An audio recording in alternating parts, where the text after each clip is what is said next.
Okay, summer tub update, 26th of April, 2025. This is going to be mainly dealing with plants and, you know, kind of, what's the word for it? It's not inspired because I was going to make it anyway, but very, very timely update because I can't even pronounce anything. Rachel O'Leary is, for the first time in a long time, making summer tumming videos, and she released one this week. But yeah, basically this is going to be mainly me dealing with my plants and getting a bunch of them ready, well, actually out in the tubs. And, doing the little bit of division and stuff, and then bringing a bunch of my plants that I overwintered indoors outside here. But yeah, we've got some interesting stuff going on. As you can see, the marsh marigold is in full bloom. Quite a beautiful plant, very early flowers. So yeah, super excited about that. This other marsh marigold's about to pop too. And then other updates. I'm surprised, but well, it looks like this one has kind of died back. But I had a bunch of plants over here that well, really the pots that I moved over to make space for the tub, but I had a bunch of pots over here just from last year that I just had, moved over to reuse for this year. And I was looking through them, and I had a bunch of stuff that I didn't think was going to survive overwintering that did. So we have some mints around. They're just barely starting to get going. Like this guy over here developed one. This, I believe it's I can't remember if it's a peppermint or what. But also we have the, oh, what do you call it? Well, actually, I'm looking here. We have animals that are going and digging up my pot. But some of the water celery overwintered outdoors. Normally I've been overwintering it inside, but yeah, this year it survived overwintering outdoors, and it's really starting to take off, which is exciting. So, and also I was surprised about this, the Hipparus, the mare's tail. One of the pots also overwintered and survived. So yeah, I'm gonna grow this guy again, which I wasn't expecting. I won't. Last year I grew them as a submerged plant, and they didn't grow very well. They got overwhelmed by algae. So this time I'm just gonna grow them as like a bog type plant. It is pretty cool looking though. But yeah, stuff's really popping, as you can see. Especially like this. Well, we got some dandelion. It's really popping. But my iris is really well, my one iris is really going. This is another mint that I need to go in and, ooh, this guy, did he dry out? Oh, I think he might have dried out.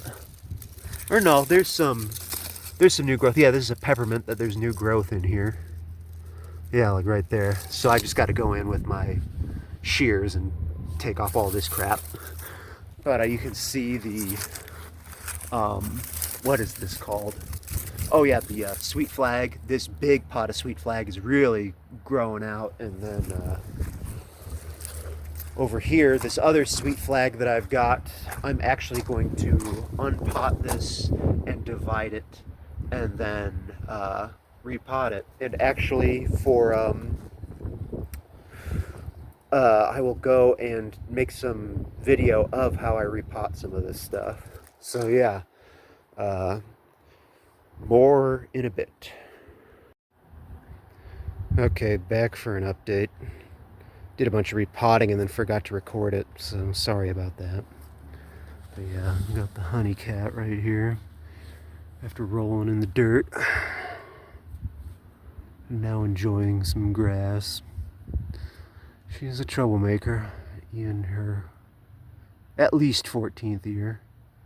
That's when you get an adult cat. You never really know how old they are, right? But yeah, she's having some roughage, aren't you? Aren't you? Come on, give us your glamour shot here. No?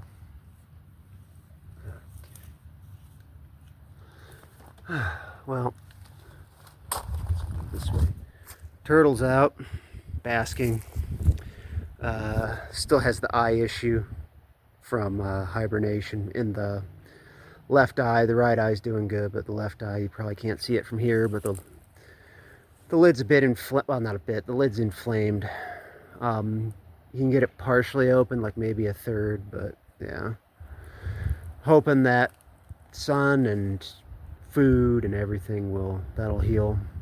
But I'm thinking next winter I am not going to do an aquatic hibernation. I'm going to do a dry hibernation so that he doesn't get that issue again. And if it doesn't go away, I'll end up having to take him to the vet. But I do think this is something that's going to just clear up with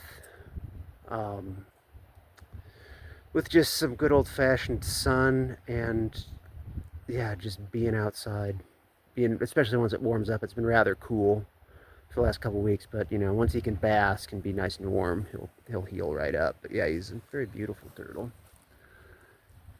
You can see, as you can see, his eyes inflamed, his lids are inflamed, but you know, the other eye looks good, which of course you can't see from here, and then, you know, he's got that beautiful highlighter yellow on him. And he's about, when I last measured him, he was a bit over 4.5-inch carapace length. Oh, he's going down. Now, I don't know, I mean, he's got to be about the same, but I would not be surprised if by the end of the year he's up to 5 inches. There's one of the chameleon plants I overwintered that I brought out. Yeah, it's just kind of have gotten things in place. Going to be taking down this wintering tub. This tub's been interesting. As with last year, like I was thinking, oh, this thing's something screwed up because it didn't really have the green water, but I went and looked in, and I don't know if it's visible on the camera, but there's just gazillions of ostracods everywhere. You know, the common name seed shrimp. Let's see if they'll show up here on the edge. Just piles and piles of ostracods swimming around. Now I really want Daphnia. Oh yeah, you can see him right there. Yeah, it got into focus. I really want Daphnia in the tubs, but you know, ostracods, I guess at least they're showing that the thing's cycled. Anyway, other stuff, you know, here's the marsh marigold again. But other stuff that I've got out, I overwintered indoors, the Cyperus alternifolius, aka, no, that's not the, I did an overwinter alternifolius, but that's not what that is. This is Cyperus prolifer, which is like a dwarf papyrus, so that should hopefully pop back out. Got a couple creeping jennies and an iris. One of my sweet flags I divided into 3. This is one of them, and also I should say all these plant placements right now, these are just temporary while I am waiting for stuff to kind of grow out a bit, because some of this stuff that's up high, once it starts growing in, I'm going to put back down underwater. But yeah, we got the sweet flag right there. This thing is barely clinging on, but this is hydrocotyle Sibthorpoides. Barely, you know, made it through from last year indoors. Got a mint plant, creeping jenny. This is my other iris, the one I bought last year, the Siberian iris. And this is a water celery that, where is it? One of these has just barely, yeah, right here in the shade, just barely thrown out a shoot. But that stuff, once it starts getting going, goes so fast. Same with this water. I mean, this water celery, you can really tell is starting to go, as is this creeping jenny. This is a big sweet flag that I didn't divide. Creeping jenny, water celery, part of that sweet flag that I divided, a mint that is barely alive that I overwintered indoors that'll hopefully come around. Sweet flag, Thai mint from last winter, we'll see if it comes back. Seems like it might be, but it's not coming back as much as the others. Strawberry mint is definitely perking up though, you can see all those shoots. This is that big peppermint plant that I had overwintered aquatically. I've divided it, so this is half of the division. Another creeping jenny, again that mare's tail, smallest division of the sweet flag. This is a chive that overwintered. So hopefully, well, I mean, it's coming back, so it should be cool. This is the other half of that overwintered peppermint. This is a volunteer mint. We'll see what it ends up looking like. Into it, this creeping Jenny. The marsh marigold in full bloom. Another creeping Jenny. More creeping Jenny. This is, I think I said before, this is a peppermint. This isn't actually peppermint, it's a spearmint. This is a, well, as you can see, Swiss Ricola mint, which is a type of spearmint. Another creeping Jenny. My other marsh marigold. These are some plants that I was overwintering indoors I brought out. These are water bluebell.